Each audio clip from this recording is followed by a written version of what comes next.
در زندگیم همه چیز تغییر یافت. من خیلی خرسندم که برادران و خواهرانم را پیدا کردم. میخواهم به تمام دنیا در این باره نقل کنم. ما به حد خرسند شدیم برای که مدینه جان 7 عمه داره و 1 عمک داره. به حد خرسند شدم. خورسندی مدینه و یا ماریا دستکال از مالدووا و هیجان برادری او امامعلی رحیمов از تاجیکستان که تا چند ماه پیش از وجود و در کجا بودن همدیگر خبر نداشتند. برنامه روزگار مهاجر این رشته گسسته را پیوند داد و نزدیکان را به دیدار یکدیگر رساند. سلام بینندگان عزیز و تشکر که برای تماشا برنامه ما را انتخاب کردید. 3 ماه پیش در این ویژه گفتار قصه رقت‌آور مدینه 18 ساله را پیشکش کرده بودیم که پدری تاجیکش را می‌جست. سرگذشت او به دلهای شما عزیزان بی تاثیر نماند و در حال بعد نشر برنامه 10 نفر پیدا شدند که می‌خواستند به مدینه دریافتن پدر کمک رسانند. در میان آنها امامعلی رحیمov 30 ساله نیز بود که با باوری تام میگفت مدینه خواهر خونی آنهاست. بعد سنجش حرفهای امامعلی و باوری حاصل کردن به درستی آن، ما رقم مدینه را برایشان دادیم تا با هم دیگر صحبت کنند. مدینه میگوید آن زنگ زندگیش را کلاً عوض کرد. Я думала, что одну неделю или месяц там все найдется. من هیچ انتظار نداشتم که آنها را اینقدر زود پیدا میکنم. فکر میکردم که شاید چند ماه را در بر میگیرد. در روز یکم نشر برنامه برادری پدرم عمکم فیضلی به من زنگ زد. با من و مادرم صحبت کرد. از مادرم خواست اجازه بدهد که من برای دیدن برادر و خواهرانم به تاجیکستان بروم.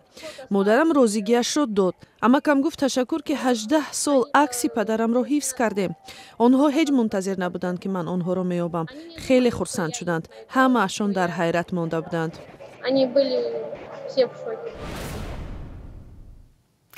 طور معلوم شد نظرعلی رحیمov پدر مدینه ساکن نویه جیهون سابق قمسنگیر ولایت ختلان است. او تقریبا 25 سال عمرش را در مهاجرت گذرانیده است. در وطن 5 فرزند چشم برای او بودند. امامعلی پسری بزرگ این عائله است.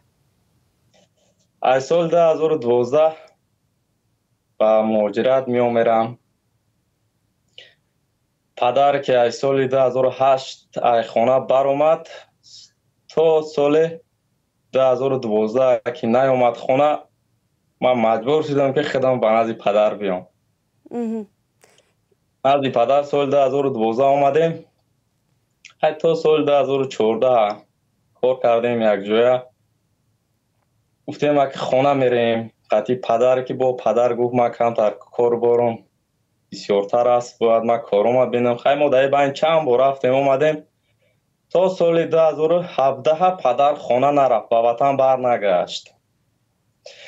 بعد یک روز آمد سال 2017 همین ماه اوگوست بود. سال 2017 آمد و گفت که همونجا گفت که مقصد مرا وقتم کم ماندگی ای، باید من به وطن برم.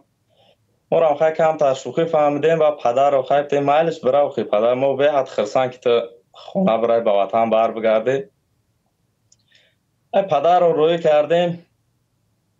از مابین 1 ماه گذشت. 1 ماه داد بعد در خونه رسید. بعد پاییز رفت که همین یار و رفیقام قطعی خیر خوش کرده رفت. 1 ماه بعد در خونه رسید. مدت بین گذشت. همین 3 ماه پر هم نشید. خیست 1 روز زنگ زد گفت را اولادار کردن در کارای. گفتم مایلش خیش ما بخیزه عروس رو جستجو نمویه. خیستن خیلی قطعی همه کم خیستن کلینکوی بر اومدن. بعد همین 1 هفته نگذشت. 1 هفته نگذشت که ایدینو گذشت پدر. سال 2017 20 دکبر. یعنی سالهایی که مدینه به جستجوی پدر آغاز کرده است، او الکی در قید حیات نبود. مدینه میگوید وقتی شنید که پدرش درگذشته است، دنیا در نظرش تاریک شد. вақте ба ман гуфтанд ки падарам вафот кардааст, ман дарҳол гуфтам ки инҳо хешони ман нестанд. дар он рӯз бароям на бародарон ва на ҳеҷ каси дигар лозим набуд. дилам интизор буд ки шояд каси дигаре пайдо мешаваду бароям хабари зинда будани падарамро мерасонад. баъд ин Али занг заду гирист. ман дар ҳолати шок қарор гирифтам. аз ӯ дар бораи падарам суол кардам. дар рафти суҳбат фаҳмидам ки онҳо воқеан пайвандони ман ҳастанд ва падарам дар қайди ҳаёт нест. мадина бародараш эмомалиро Али меномад ки акнун саробонии оилаи бузургашонро бар дӯш дорад. эмомалӣ гуфт мадина дар нахустин суҳбаташон шубҳаҳои зиёд дошт.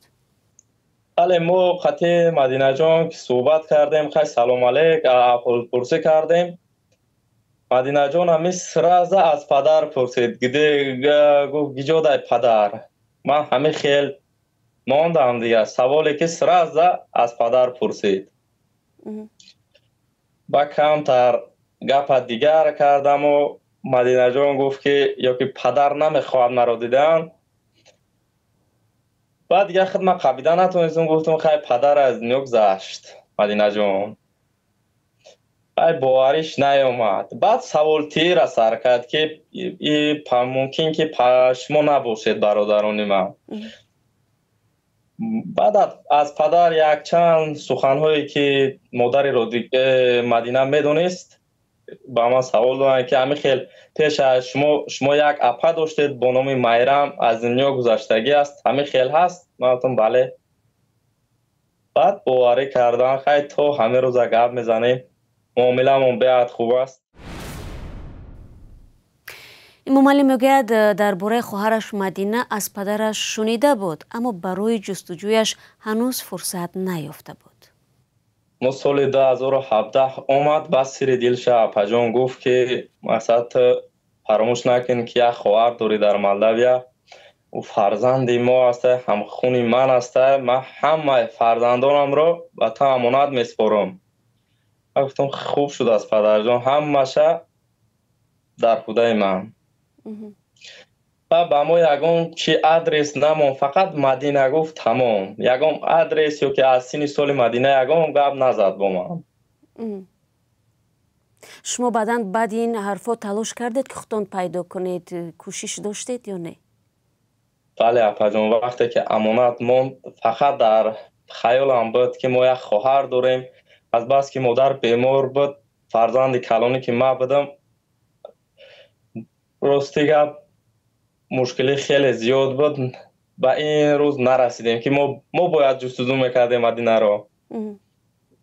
хуб бубинед, маъмулан вақте фарзандон дар бораи оилаи нави масалан падарашон ё ки намедонам модарашон шояд огоҳ мешаванд, инро ҳамчун зарба қабул мекунанд. шумо ин хабарро чӣ гуна қабул кардед? масалан нороҳат нашудед, зиқ нашудед ки падаратон боз ба ҷуз аз модари шумо як ҷои дигар оила дорад?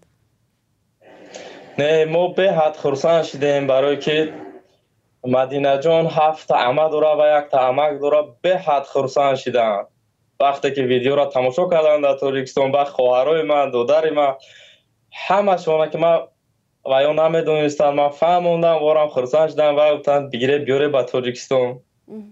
мо хурсанд. худи шумо масалан вақте ки барнома баромад шумо гуфтед дарҳол фаҳмидед ки ҳамин хоҳари шумост ё каме шубҳа буд дар дили шумо? не, вақте ки падар аз ин чиз мара огоҳӣ карда буд, вақте ман сурати падара дидам, ҳамон хел ашфушени мара пайдо шуд ки дигар надонистам чӣ кор кардан. ман ҳамон рӯзе ки 8 июн буд ба фикрам видео баромад. бале. барои Мадина қабули марги падар сахт аст. ӯ то ҳол ба марги ӯ бовар надорад ва мегӯяд шояд баъди рафтан ба Тоҷикистон ин ҳақиқатро қабул хоҳам кард. то ҳанӯз марги падарамро қабул надорам, то ба ҳол интизори зангаш ҳастам. дар хаёлам чунин аст ки дар кадом як дуриҳост, вале зинда аст. ман Тоҷикистон меравам ӯ ба пешвозам мебарояд. ман ӯро сахт дар оғӯш мегирам. гоҳо гумон мекунам ки ҳама маро дурӯғ мегӯянд, ӯро аз ман пинҳон карда истоданд. вақте Тоҷикистон рафтам, ҳатман ӯро во мехӯрам. встречу с папой.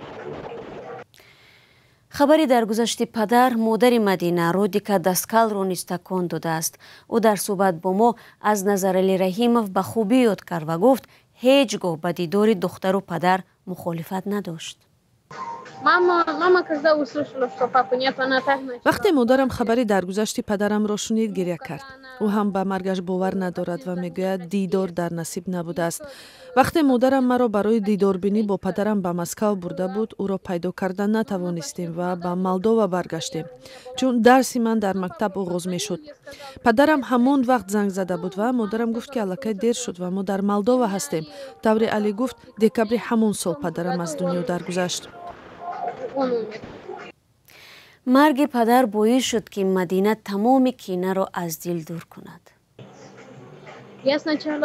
ман дар аввал аз падарам хафа будам, чунки ӯ дар хурдсолиям маро партофту боре ҳам суроғ накард, аммо ман ӯро бахшидам ва хостам барояш як шонси дигар бидиҳам.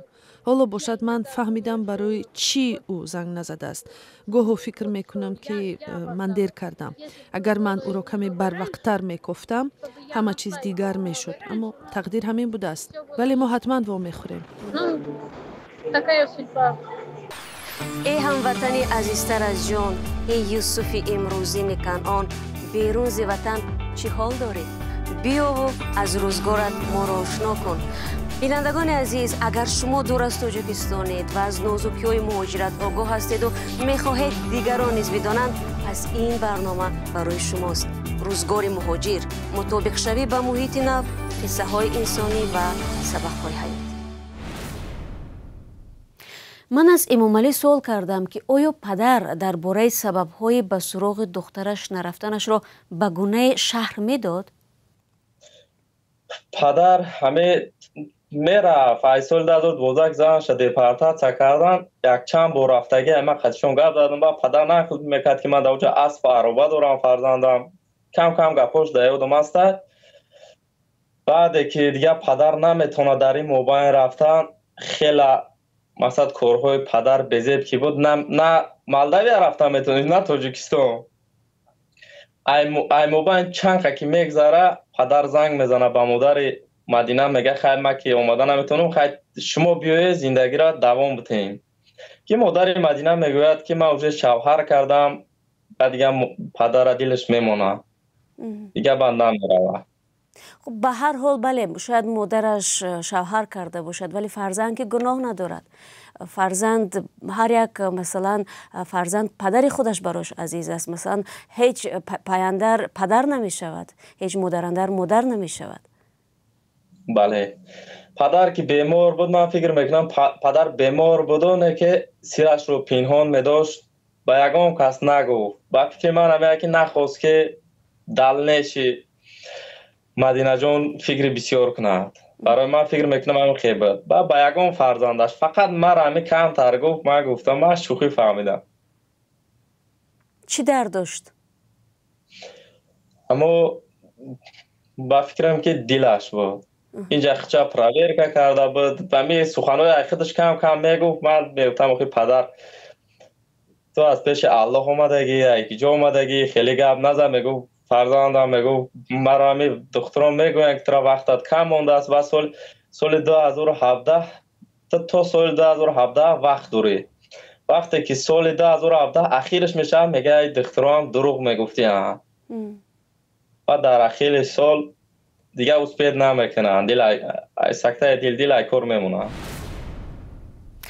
امامعلی گفت او و برادر و خواهرانش نیز مهر پدر را بسیاری ندیدند. این همه سال قوت دل آنها مادرشان بود که او را نیز از دست دادند. شاید دوری از شوهر و غم و اندوهی زیاد بود که مادر 5 فرزند 10 سال بیماری کشیده است. وقتی امامعلی از مادر قصه میکند گریه گلویش را میفشارد و با الم میگوید که نتوانست مادر را از چنگال مرگ برهاند. امورم با مثل مدینه خیلی عذاب کشیدیم. خیلی ما که مردک هستیم باید که اوله رو بقپیم، جمع کنیم اویلا پراکنده نشود. چی عذاب داشتید؟ مثلا گفتید مثل مدینه شما هم عذاب داشتید. چی بود؟ چی نمیرسید؟ مورم پدرمون بسیار وقت سالهای طولانی که در مهاجرت بود، ما را میخواستیم که پدرمون باشد، نه که بسیار وقت در مهاجرت بود. بعد سال 2012 زندگی خانه در کلای ما که من خرسی آمدم، خودم به کلا گرفتم. پدرم گفتم خیلی تمام ایس پس من زندگی را میبرم، تو میتونی که به وطن برگردی. برای پلانم بسیار ای گفت خیلی. ای سال 2012 ما سر کردیم کارا. ای سال 2014 که مادر که بیمار شد، تا خاطره تا همه سالا فقط برای مادر راستی آمدیم رفتیم. مثلا حرف آخرین مادری شما چی بود؟ اون دردش هم از چی بود؟ از اینی که مثلا اویله شاید تا یک اندازه سرجم نبود، همین چیز اون اذیت میداد؟ مثلا عذاب فرزندایی چی بود که به درد پیچید مادرتون؟ بله، وقتی ما مایده بودیم، مثلا خور بودیم، پدر در مهاجرت که بود، مادرم بسیار عذاب کشید. دیر زنگ میزد، پدرم دیر زنگ میزد تاجیکستان. و مادر ما را با یک عذاب گیم کلان کرده گیه. چی روزها را پشت سر شما چی مشاهده میکردید؟ ای پای زندگی در تاجیکستان هم تا سال 2012 خیلی کار کردیم یک جایه با مادر. بعد ای سال 2012 که زندگی مشکل تر کشید و ما به مهاجرت آمدم. خب مثلا رفتن مادر برای شما چی ضربه بود؟ تو کدام اندازه مثلا چی حس دارید؟ مثلا شما اون وقت خرد بودید تو، حالا که دیگر مرد خانه شده تو، دیگر مسئولیت خانه کاملا بر دوش شما افتاد. نگاه بینی خواهر و برادران. تا وقت پدر بود اوقا فکر خانه را هم نمیکردیم، برای که با دری بایم پدر یاردم میکرد. پدری ما به حد انسان خوب بود، میگفت فکر خانه را نکنه، خانه را من خودم گاه وقت یاردم میکرد. گاه وقتی که دستش نمیرسید و کاراش خوب نمیشید، بعد من خودم با پیش میبردم. بعد پدر شکست خوردیم. خیلی پدر ستون خاندان است خیلی که میگویم. بعد مادر که در زندگی ما هم مادر داشتیم، مادرمون به حد عذاب کشید در بیماریش که من نتونستم مادر ما حیات شوستنوید کنم. چی خیلی که میگم همو حرکت کردم، همو قداو کردم دخترو یگام جونمون که مادر ما ساعت شود. متاسفانه برعکس شد. همین سال 2024 نه که تا همین گذاشتنش قطعیم گپ زده پجان، تا همین گذاشتنش زنگ میزده میگو پسرم خوب هستم که من در این موبایل از خونه زنگ زد تقویم که مادرت وزبین شده است. با مادر گپ میزنم میگه نه پسرم خوب هستم. و من سراز بلیت گرفتم در سراج برفتم به وطن. 22 ینور رفتم و 15 فوریه برگشتم. برات نه 22 روز 23 روز خاطی مادر ایستادیم در بالنیسه. مادر رو خیلی داو کردم. همین اخیرا سخن مادر همین بود که بچه‌ام گفت من در حیات هیچ را دیدگی نیستم، مرا مقصد مردنیم نمون بچه جون. من گفتم همو قبر آمدم گیره کردم در بیرن که مادری من مقصد ساعت شود بخیزه، اما نتوانستیم اپا جون. یعنی مادر امید به زندگی داشت به هر حال و میخواست که هنوز بله هنوز امید داشت که گفت فقط مرا میگفت سری دیل شکل نمون مرا مردنی بچه هم که بول من در حیات هیچ را دیدگی نیستم. از بس که مشکل بود خیلی تاجیکستان خیلی به حد مبلغ کلان را از خودش در مادر نشید. با خست مامده مادر ایجاش خست مرا دوا داد، گفت خیلی برا بچه جان من خوب هستم. خست مامدم 14 فوریه ای تاجیکستان پردیم، 15 در اینجا شدیم. 27 فوریه مادر ای دنیا گذشت و من نتوانستم. یعنی شما نبوده در لحظه های واپسین مادر نه، برای که من اسپید نمیکردم، برای که اینجا ریس نداره. اینجا یا مسکو میره 1 سوتکه وقت در کره که من برم به تاجیکستان. خب به هر حال تا دم مرگ هر چیزی در دلش بود برای شما گفت. و مادر میدانست که پدر شما در روسیه یا که در مولدووا همسر دارد و مثلا از یک فرزند دیگر؟ بله، مادر میدونست، سالهای اخیر میدونست، نام زنش رو میدونست که رودی کلام داره و کم کم شوخی میکرده. از فرزنداریش خبردار نبود. میگفت که تا وقتی که رودی که بود پدر پول خوب روی میکرد و سال 2012 که مادر مدینه رو که دپارتاڅیا کردن و چی رفت به مولداویا، پدر دیگه کاراش خوب نشد. یعنی رشک و این گونه چیزا نبود؟ یا که نشان نمیداد مادرتون؟ نه، رشک نبود. مادر که بیمار که بود رشک نداشت. یعنی در لحظه بیماریش فهمید که پدر شما زن دارد در کشور دیگر؟ نه، پیش وقت 1-3 سال پیش فهمیده بود، نه که رشک نداشت. نظرعلی رحیموف میخواسته است دخترش مدینه رو به تاجیکستان آورده با رسم و رسوم توجیکانه به شوهر بدهد. امام علی گفت خواست وصیت پدرش رو اجرا کند. ما او را خواستیم، خیلی گفتیم یک کم طرقتش صحبت کنیم، مدینه جان دلش رو گرم کنیم، بعد به وطن بریم. وقتی که من با مادر مدینه صحبت کردم، گفتم پدر به شما چی گفت وقتی که شما جدا شدید پس لیدنی بریم؟ همون سالهای 2017 یک بار پدر علاقه دا بر آمده است. پدر گفت که مدینه رو من خودم وقتی که به بلاغت رسید من خودم اومده گرفته به تاجیکستان میبرم، در تاجیکستان به شوهر میدیم. من میگم فهمیدم، گفتم این قرض فرزندی من است، باید که من این رو اجرا کنم. مادر مدینه گفت که شما بین خودتون اکا و خواهر حل کنید، اینجا من یگام مانیه نمیشوم. خلاصه مدینه جان همو خطیش صحبت کردیم، خیلی استا فهموندیم که مدینه قبول نداشت.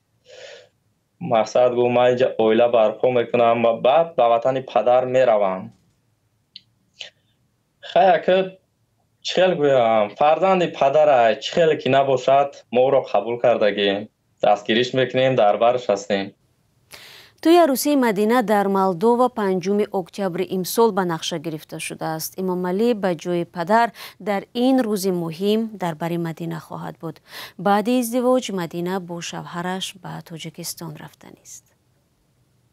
5 اکتبر به توی دعوت هستیم که اول نام شما رو گفت مینویسم، زکس میکنم که نام شما رو در همون رستورانی که ما زکس کردیم در همون جا بنویسم، در همون استال شما به شما رو استال عدل نزکس کردگیم، شما رو ما همه کسا انتظار هستیم و ما تصمیم گرفتیم که به نزد مدینه جان بریم. یعنی در تویش اشتراک میکنید و به جای پدر در بری مدینه خواهید بود؟ بله، وقتی مدینه گفت که از طرف من، از طرف داماد آدم بسیار است و از طرف من یکم کس نیست، من خودم رو یه نمود چی حس کردم که گفتم مدینه جان در کار شوه، گفتم من همه همون تاجیکستان گرفته به توی تو میایم.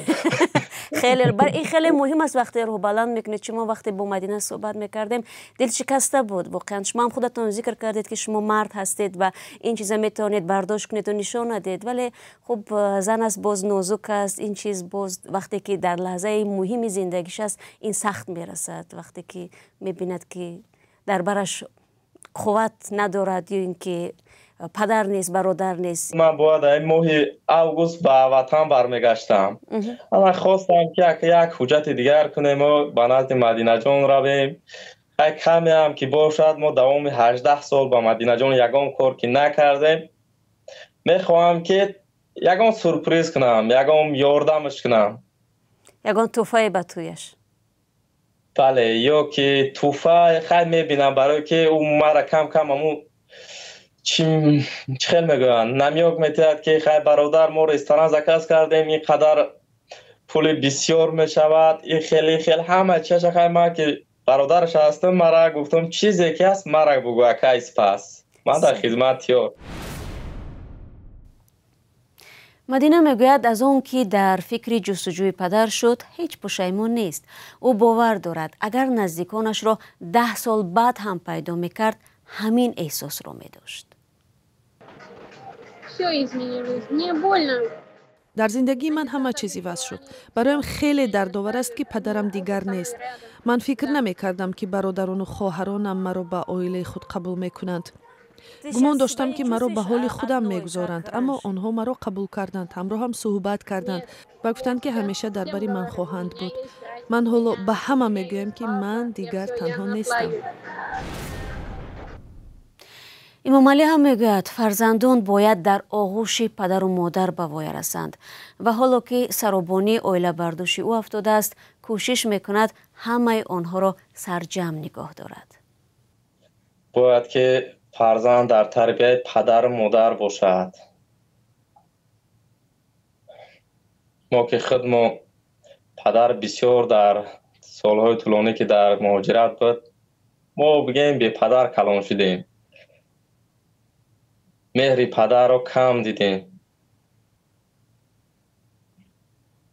چه تاثیر گذاشته است همین چیز در ذهن شما، در دل شما؟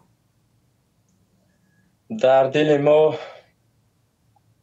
خیلی فهمانم آقا جان، به حد مشکل بود آخه زندگی. پدر که نباشد چیکار کردن رو نمیدونه. با که مادر، اینم مادر من که تا این سال که مادر بود دلم به حد بقوت بود. از روزی که مادر از دست دادم اپا جان رهگم زدم در زندگی. چی هست مثلا در دل شما چی میگذره؟ میتونید آزاد بگویید چی میگذرد؟ مثلا چیزی درباره چی میاندیشید زیاد؟ درباره خانه. بعد یک خواهرچه که مایدک داشتم و امورم میخواستم که مادر اویلدار میکرد. یک افسوس که نتوانستیم. وقتی که پدر وصیت کرد که فرزندانم امانت است در تو، من تا حاضره همون خیلی که وعده داده بودم همون خیلی اجرا کردم. وقتی که پدر از دنیا گذشت مادر بود، با مادرم پیش مرگش یک روز 6 ما صحبت کردیم. خطی مادر نگه فقط دخترام گفت که چه خیلی که دختر تا تو دوست داری میکنی، همین هر سه دختری مرا رنگ دختری خدا دوست همین خیلی شروع نگاه بین میکنه. من وعده دادم که قبول است.